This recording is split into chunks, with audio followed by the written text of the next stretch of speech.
Hello guys. Magluluto po tayo ngayon ng abraw. Abraw sa aming mga Ilocano. Ayan ang mga ingredients. Saluyot. Prinosen ko na itong saluyot kasi nung binili ko 3 days back. Malungtot, G-rep. Kaya priniser ko na, nilinisan ko na.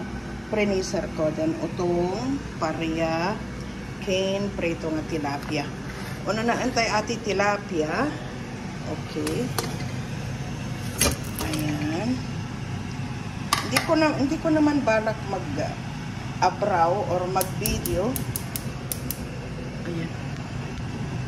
Pero si Lolo Meta kasi hindi siya nasasatisfy kung anong inilalagay na reels.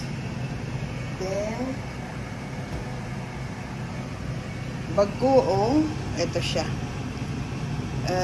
Kasi ang kaugalian naming Ilocano, pakukuluan muna yung sagpaw.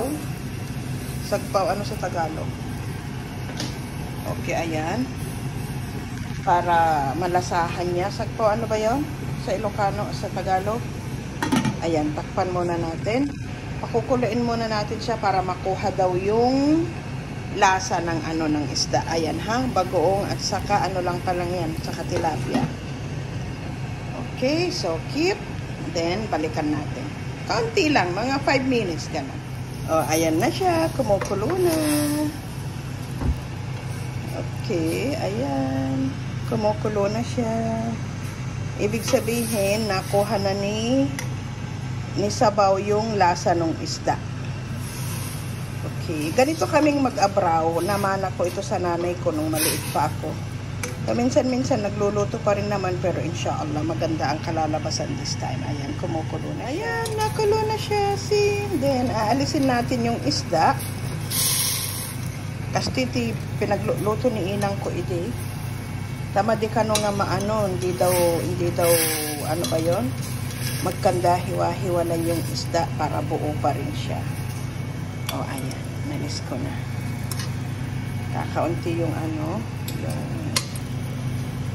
sabaw. Pero magsasabaw din kasi yung mga ilalagay din. Mauuna yung parya. Mga Kailocanuan, kung meron man mali, sorry ha. Itama nyo na lang kasi paminsan-minsan na lang akong nagluluto. Ayan. Saka utong. Pero okay naman. Ganito rin naman ang ginagawa ko. Pero maganda naman ang kinakalabasan. Ayan siya. No, kung gusto niyo naman ng mas maraming tubig, okay lang. Okay. Ayan na muna siya. Lutuin ulit. Okay, magkahalo yung utong sitaw at saka yung paria sa Tagalog. Paria sa Ilocano sa Tagalog, oh my gosh. Ang palaya.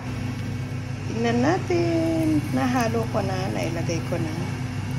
Okay, andyan yung tilapia. So, hindi sila magkasama, ha? Para wag daw magkahiwa-hiwalay yung isda. Ayan siya po siya. At eto na nga. Binayaan natin siyang maluto. Sila lang dalawang magkasama.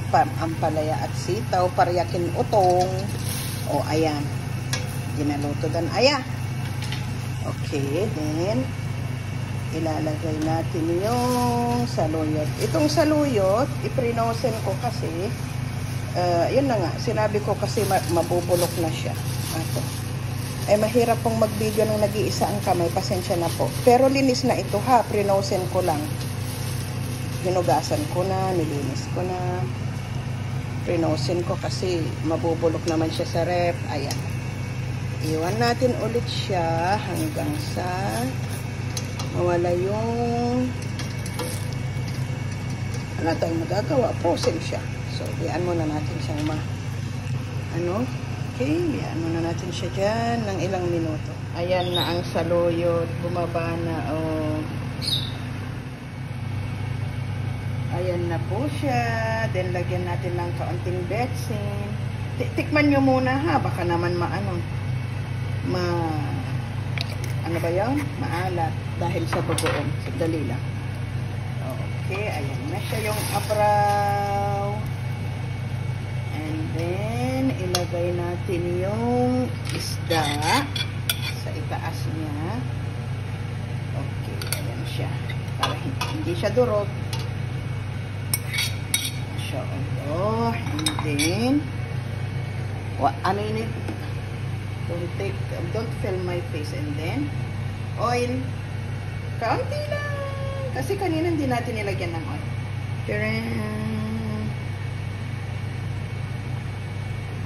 Ayan ang Abraw Ilocana. Okay.